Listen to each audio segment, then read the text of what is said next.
ये बात उस समय की है जब भगवान बुद्ध पूरे भारत में भ्रमण कर अपने बुद्ध धर्म की शिक्षाओं का प्रचार कर रहे थे। उसी सिलसिले में एक दिन वो एक गांव से गुजर रहे थे। धूप बड़ी तेज थी। बुद्ध को प्यास लगी।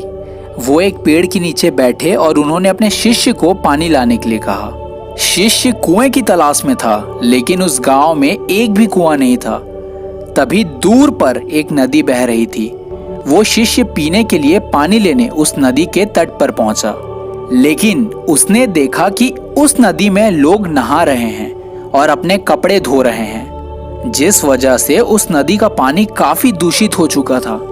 उस शिष्य ने सोचा कि बुद्ध के लिए ये पानी ले जाना उचित नहीं होगा, इसलिए वो बुद्ध के पास वापस लौट आया और उनसे बोला, हे प्रभु, इस गांव में एक भी कुआं नहीं है, सिर्फ एक नदी है जिसका पानी बहुत दूषित है, इसलिए मैं वापस आ गया। लेकिन बुद्ध काफी प्यासे थे, इसलिए अब उन्होंने अपने दूसरे शिष्य को पानी लाने को भेजा। लेकिन इस बार वो दूसरा शिष्य पानी से भरा एक मटका लेकर बुद्ध के पास आ गया। बुद्ध ने आश्चर्य में आकर उससे पूछा, इस गांव में तो एक भी कुआं नहीं है और नदी में बहने वाला पानी भी दूषित है, फिर तुम ये पीने का पानी कहाँ से लेकर आए?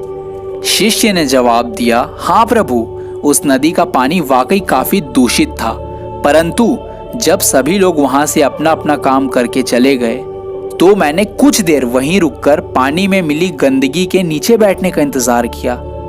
कुछ देर में मिट्टी नीचे बैठ गई और पानी साफ हो गया और मैं मटके में पानी भरकर ले आया। बुद्ध अपने उस शिष्य से काफी प्रसन्न हुए और अपने सभी भिक्षुओं को ज्ञान देते हुए कहा, हमारा जीवन भी बिल्कुल उस नदी के जल जैसा है। हमारे जीवन में भी कई बार ऐसे लोग आ जाते हैं, ऐसे हालात उत्पन्न हो जाते हैं कि हमारा जीवन दुख और समस्याओं से घिर जाता है।